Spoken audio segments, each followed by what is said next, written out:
Good morning students. आज हम classical electrodynamics जो इलेक्ट्रोडायनेमिक्स का पेपर लेके चल रहे थे हम MSc physics semester first second paper, उसमें हम नेक्स्ट टॉपिक लेते हैं गाउस लॉ। गाउस लॉ आपने पहले ही पढ़ा होगा और ये थोड़ा सा इलेक्ट्रोडायनेमिक्स में ये जो इस स्टैंडर्ड पे आके हम कैसे पढ़ते हैं वो हम देखते हैं। तो इसमें हमने एक इक्वेशन ली थी हमने पिछले वीडियो क्लास में, इसमें इलेक्ट्रिक फील्ड को एक्सप्लेन करा था हमने। Integration rho x dash x minus x dash, ये वेक्टर क्वांटिटी है, एक्स माइनस एक्स डैश ये मैग्नीट्यूड में है, डी क्यूब एक्स डैश, ये हमने इक्वेशन ली थी। ये इक्वेशन इलेक्ट्रिक फील्ड को पूरी तरह से एक्सप्लेन करने में पूरी तरह से मतलब उपयुक्त नहीं है। हमें ये इंटीग्रल फॉर्म है, हमें थोड़ा सा और इसमें चेंज लाना पड़ेगा। तो हमें गाउस लॉ के लिए सबसे पहले हमें बंद पृष्ठ लेना पड़ेगा, इस तरह से बंद पृष्ठ। ठीक है, ये एस बंद पृष्ठ है, इसमें कोई आवेश है क्यू, ठीक है, और इससे आर दूरी पर एक हम सरफेस लेते हैं डी ए, यहाँ बिंदु पी है। तो इस डी ए सरफेस की बाउंड्री से इसको मिलाया था, परिसीमा से इस क्यू को मिलाए थे, ये आर दूरी पर है, और ये जो एंगल बनता है ये सॉलिड एंगल बनता है, हम जानते हैं। और इससे एक विद्युत क्षेत्र जाएगा ई इलेक्ट्रिक फील्ड, और एक अपने क्षेत्रफल सदिश या नॉर्मल वेक्टर का एन के, इनके बीच में एंगल होगा थीटा। इसको ऐसे भी डिफाइन कर सकते हैं हम,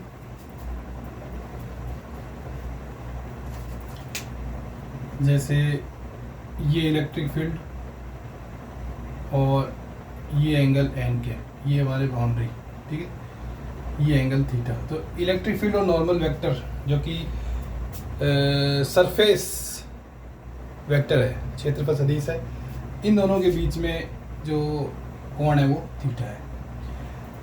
अब अगर Q इनसाइड S हो, इस पृष्ठ के अंदर हो Q यहाँ, तो इससे ये इलेक्ट्रिक फील्ड और इस तरह से एन कैप हो सकता है। इसी प्रकार से ये इलेक्ट्रिक फील्ड और ये एन कैप हो सकता है। तो ये तो क्यू इनसाइड अगर एस पृष्ठ के अंदर हो तो इस तरह से हमारा डायग्राम बनेगा, और अगर क्यू बाहर हो, क्यू आउटसाइड एस, ठीक है, तो इससे हम सीधा लाइन खींचेंगे इस तरह से, ये इलेक्ट्रिक फील्ड और ये भी इलेक्ट्रिक फील्ड, ठीक है, और ये एन कैप और ये एन कैप, ठीक है। इस तरह से हमारा डायग्राम बनेगा, क्यू आउटसाइड ऑफ सरफेस हो या क्यू इनसाइड हो, इस तरह से। तो ये जो इक्वेशन है ये इलेक्ट्रिक फील्ड को डिफाइन करने के लिए पूर्णतया पर्याप्त नहीं है। इसके लिए हम एक बंद पृष्ठ की कल्पना करते हैं जिसमें कोई आवेश Q है, ठीक है, और उस Q से R दूरी पर एक पृष्ठीय अल्पांश लेते हैं dA क्षेत्रफल का, उस पे हमारा जो नॉर्मल वेक्टर है, क्षेत्रफल सदिश है एन कैप, और इलेक्ट्रिक फील्ड जो आवेश Q के कारण है उन दोनों के बीच में जो एंगल है वो थीटा है। तो हम लिख सकते हैं इंटीग्रेशन S पृष्ठीय समाकलन E dot n cap d a equal, इसमें एन कैप का जो मैग्नीट्यूड होगा वो तो 1 हो जाएगा और E का E हो जाएगा, तो E d a cos theta.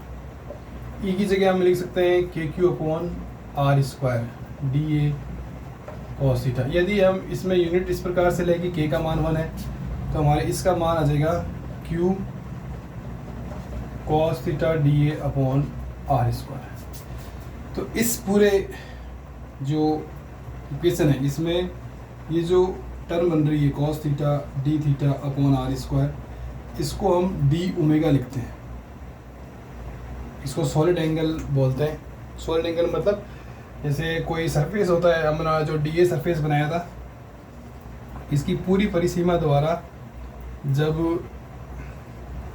किसी पॉइंट पे मिलाते हैं तो ये जो एंगल बनता है ये डी ओमेगा होता है। और पूरे गोलीय पृष्ठ के लिए जो डी ओमेगा होता है उसका मान होता है 4 पाई। तो अब हमारे जो विद्युत क्षेत्र का फ्लक्स है e dot n cap d a, उसका मान हम किस प्रकार से लिखेंगे वो देख लो। ये वन समागर s e dot n cap d a बराबर 4 पाई क्यू, क्योंकि यहाँ क्या हो जाएगा क्यू डी ओमेगा, तो 4 पाई क्यू, यदि क्यू इनसाइड हो एस, ठीक है, 0 0 होगा यदि क्यू आई साइड हो एस। ये जो इक्वेशन है, ये जो टर्म है, ये गाउस लॉ है फॉर सिंगल पॉइंट चार्ज। इसको नंबर दे सकते हैं हम 2 नंबर। ये जो इक्वेशन नंबर 2 है ये सिंगल पॉइंट चार्ज के लिए गाउस लॉ है। अब यदि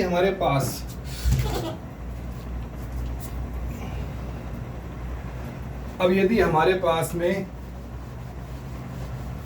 Q जो डिस्क्रीट आवेश हैं Q1 Q2 Q3 इस तरह से पूरा सेट हो, तो उसके लिए हम अगर गाउस लॉ लिखेंगे तो वो किस प्रकार से लिखेंगे, जब सारे आवेश पृष्ठ के अंदर स्थित हो तो s e n cap d a बराबर 4 pi sigma I Q I, ये इक्वेशन आएगी, ठीक है ना।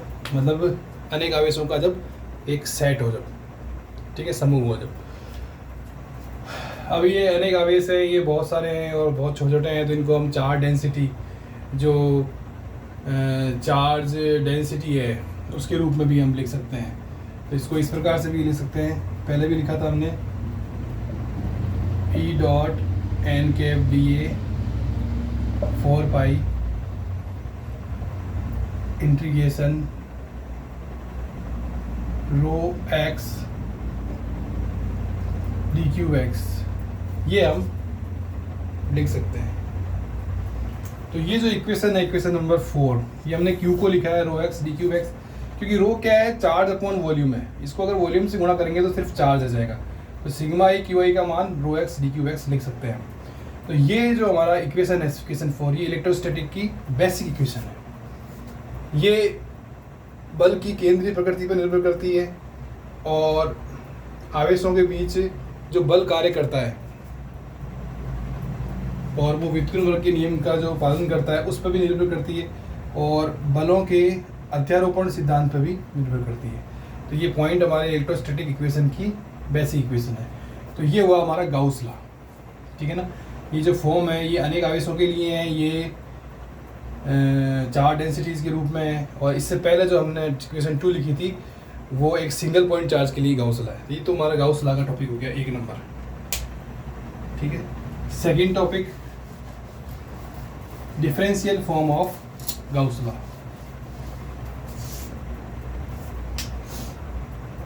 सेकेंड,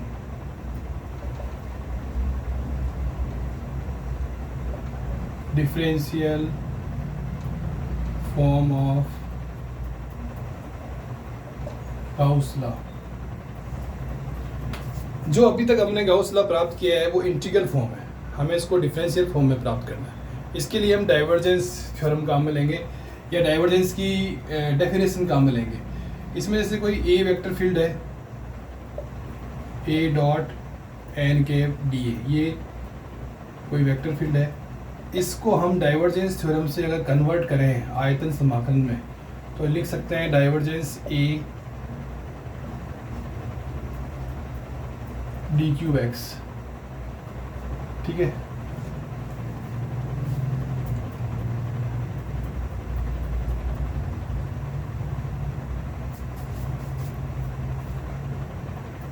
इसी प्रकार से हमने अभी जो इक्वेशन निकाली थी वो लिखते हैं e dot n cap d a equal to 4 pi rho x d cube x, ये हमने इक्वेशन निकाली थी अभी। अब इस इक्वेशन को एक ही जगह ई यूज़ करें, ए वेक्टर की जगह अगर ई यूज़ करें, e dot n cap d a, तो डाइवर्जेंस थ्योरम से हमारे पास में प्राप्त हो जाएगा divergence e d q x. इन दोनों इक्वेशन, इन दोनों, इसकी जगह अगर ये रखें तो इन दोनों इक्वेशन को बराबर करने से हमारे पास में जो इक्वेशन बनेगी v divergence e d q x बराबर 4 पाई v रो एक्स डी क्यू एक्स। तो हम और चेंज करके लिख सकते हैं, पक्षांतर करके, divergence E minus 4 pi rho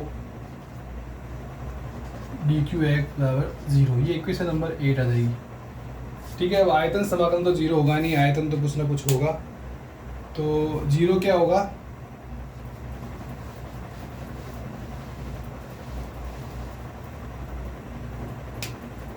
ये हो जाएगा डाइवर्जेंस ई माइनस 4 पाई रो बराबर 0। तो हमारे पास जो इक्वेशन आएगी डाइवर्जेंस ई बराबर 4 पाई रो, ये जो इक्वेशन आएगी ये differential form of Gauss law है।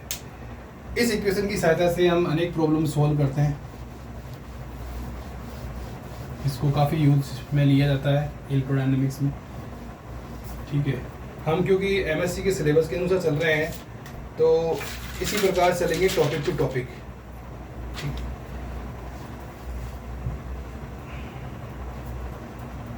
अब हम नेक्स्ट टॉपिक लेंगे, ये सेकंड, 2 टॉपिक हो गए, थर्ड टॉपिक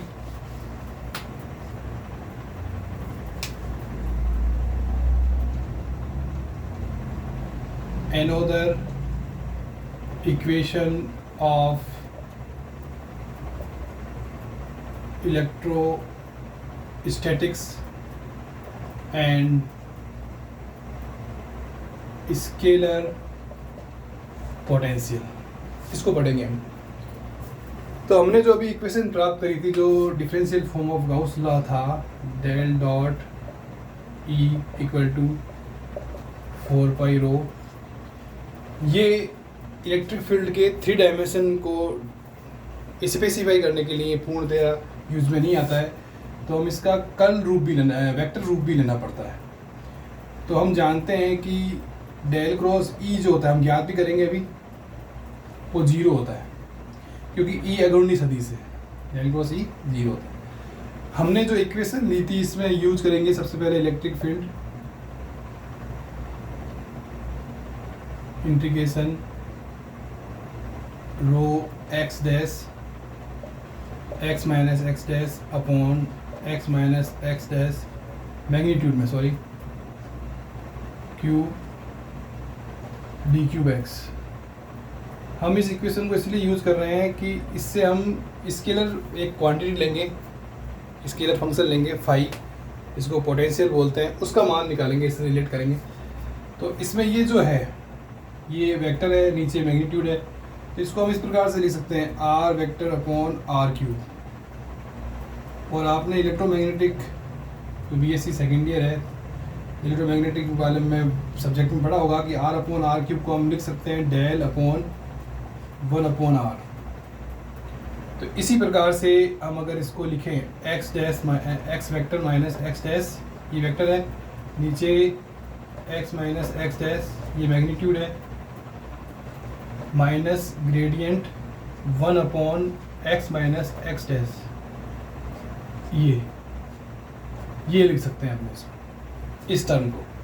तो हमारे पास में जो इलेक्ट्रिक फील्ड आएगा वो आएगा minus gradient integration rho x dash तो ऐसे रहेगा, और आ जाएगा 1 upon x minus x dash और डी क्यूब एक्स। ये इक्वेशन नंबर 10 आ जाएगा हमारे पास। ठीक है, हम जानते हैं कि जो ग्रेडियंट होता है, कर्ल होता है, gradient of scalar function which is function of position, ये 0 होता है। मतलब कोई स्केलर फंक्शन का ग्रेडियंट है उसका जो कर्ल लेते हैं वो 0 होता है, और हम ये भी जानते हैं कि कर्ल ई भी 0 होता है, ठीक है ना। पर हम अभी इसको कर्ल ई को हम सिद्ध भी करेंगे कि कैसे 0 होता है। हमें तो मेन चीज़ ये ध्यान रखनी कर्ल ग्रेडियंट साई का वो 0 होता है, ठीक है। अब ये इक्वेशन है, इस इक्वेशन को से हमें फाई निकालना है। तो हम जानते हैं कि इस vector function E minus gradient phi होता है, ठीक है। ये इक्वेशन नंबर 11। 10 और 11 को अगर कंपेयर करें और तुलना करें कि फाई का मान क्या होगा, तो हमारे पास में जो पोटेंशियल फंक्शन है स्केलर फंक्शन फाई एक्स, उसका मान आ जाएगा integration rho x dash upon x minus x dash d cube x dash. ये हमारे पास में स्केलर फंक्शन का मान आ जाएगा। अब इस पोटेंशियल फंक्शन का जो फिजिकल इंटरप्रिटेशन होता है वो ये होता है कि हमारे पास में ऐसा कोई इलेक्ट्रिक फील्ड है। हम क्या करने की कोशिश कर रहे हैं, हम ये जो कर्ल ई है इसको 0 साबित करेंगे। तो ये जो फंक्शन है फाई, इसका फिजिकल इंटरप्रिटेशन ये है कि इस तरह से कोई हमारे पास में इलेक्ट्रिक फील्ड है ई, और ये कोई हमारे पास में पॉइंट है बी ए। यहाँ से हम इसको क्यू अवेज को लेके जा रहे हैं। ये डी एल इस पे अल्पांश है, ये इस पे फोर्स लग रहा है। क्यू अवेज को ए पॉइंट से बी पॉइंट तक लेके जा रहे हैं, ठीक है। तो क्यू अवेज को ए पॉइंट से बी पॉइंट तक लेके जाने में जो कार्य किया जाएगा वो इलेक्ट्रिक फील्ड के विरुद्ध किया जाएगा, और वो कार्य ही पोटेंशियल फंक्शन फाई एक्स होगा। तो हम लिखेंगे, पूरा मिटा देता हूँ मैं, चित्र देख लो आप, ठीक है ना। ये डी एल अल्पांश है, इतना अल्पांश बना सकते हैं हम ऐसे, ठीक है। और ये क्यू अवेज को हम ए पॉइंट से बी पॉइंट तक ले जा रहे हैं। तो जो पोटेंशियल फंक्शन होगा वो किया गया कार्य होगा, तो वो कार्य हम इस तरह से लिखेंगे फाई एक्स। और एफ जो होता है इलेक्ट्रिक फील्ड में फोर्स, वो होता है क्यू इंटू ई। तो हम लिखेंगे माइनस ए से b f dot d l. F की जगह क्यू ई लिख सकते हैं, माइनस ए से b q e dot d l, equation number 13। ये माइनस किस लिए आया है, क्योंकि यह माइनस इलेक्ट्रिक फील्ड के विपरीत हम आवेश को लेके जा रहे हैं ए से बी की ओर, इसलिए माइनस आया, जो कि उसका विरोध हो रहा है, इलेक्ट्रिक फील्ड का विरोध हो रहा है, विरुद्ध कार्य करना पड़ रहा है इलेक्ट्रिक फील्ड के। तो ई डॉट डी एल, अब हम ई बराबर क्या जानते हैं, माइनस ग्रेड फाई 11 नंबर से। तो हम एक इक्वेशन और लिख सकते हैं, फाई बराबर ई की जगह अगर माइनस ग्रेड फाई रखें तो माइनस माइनस प्लस हो जाएगा, ए से b gradient phi dot d l, ये आएगा। अब gradient phi dot d l का अगर हम करेंगे क्रॉस प्रोडक्ट, तो ये फाई का फाई में जो पोटेंशियल में चेंज हो रहा है वो उस लाइन के अनुदिश ही हो रहा है जिधर डी एल है। तो cos 0 आएगा, cos 0 1 हो जाएगा, और डी एल अगर एलिमेंट छोटा है जिसको हम लगभग नेग्लिजिबल मान लेंगे, तो ये हमारे पास में आ जाएगा क्यू ए से बी डी फाई। तो हम इसको लिख सकते हैं q phi b minus phi a. ये इक्वेशन नंबर 14 आ जाएगी हमारे पास। ये क्यू और फाई क्या होता है, हम जानते हैं क्यू फाई मतलब आचार्य और विभव का जो गुणा होता है वो इलेक्ट्रोस्टैटिक पोटेंशियल एनर्जी को रिप्रेजेंट करता है, हम जानते हैं। अब ये इक्वेशन है और एक ये इक्वेशन है, इन दोनों इक्वेशन 13 और 14 का हम कंपैरिजन करेंगे। तो माइनस में जो ई डॉट डी एल है वो फाई बी माइनस फाई ए के बराबर हो जाएगा। तो हम लिख सकते हैं ए से b E dot d l minus phi b minus phi a, equation number 15।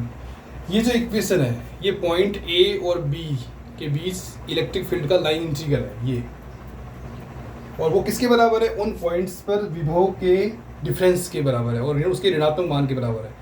उन पॉइंट्स ए और बी पर विभव पोटेंशियल के डिफरेंस के ऋणात्मक मान के बराबर है। अब यदि हमारे पास में जो हमारा जो हमने लाइन पाथ लिया है, अगर वो क्लोज पाथ हो, ठीक है ना, जो लाइन पाथ लिया है वो क्लोज पाथ हो, ए और बी पॉइंट एक ही जगह हो, तो फाई बी और फाई ए आपस में बराबर हो जाएंगे। तो हमारे पास में जो लाइन इंटीग्रल होगा ए से बी ई डॉट डी एल वो 0 हो जाएगा। अब रेखीय समाकलन इलेक्ट्रिक फील्ड का 0 होने से कर्ल 0 कैसे होता है वो मैं आपको समझाता हूँ। जो स्टोक्स थ्योरम है, स्टोक्स थ्योरम, इसमें क्या होता है, ये सी, ये वेक्टर लिया हमने ए डॉट डी एल, इसको हमने सरफेस इंटीग्रल में चेंज कर दिया, ठीक है ना, डेल क्रॉस ए डॉट, एक मिनट में चेक कर लेता हूँ,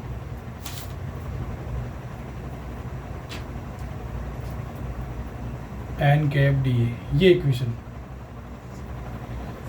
तो इसी तरह से ए वेक्टर की जगह हम ई वेक्टर इस्तेमाल कर सकते हैं। इसमें जो लाइन इंटीग्रल होता है वो सरफेस इंटीग्रल में चेंज होता है, उसका कर्ल होता है, कर्ल का सरफेस इंटीग्रल, स्टोक्स थ्योरम। ये हमने बीएससी के इलेक्ट्रोमैग्नेटिज्म पेपर में पढ़ा है पहले, वैसे सब कुछ पढ़ा है, फिर भी अब एक एक चीज़ नहीं बताई जा सकती, तो उसमें ये ध्यान रख लो। तो अब जैसे ये लाइन इंटीग्रल है हमारा, सी क्या है, सी उस जो सरफेस है हमारी ओपन, उसको पूरी तरह से कर्व करने वाला, पूरी तरह से लाइन परिबद्ध करने वाला कर्व है, कर्व रेखा है सी। और डीएल एक लाइन एलिमेंट है कर्व की दिशा में।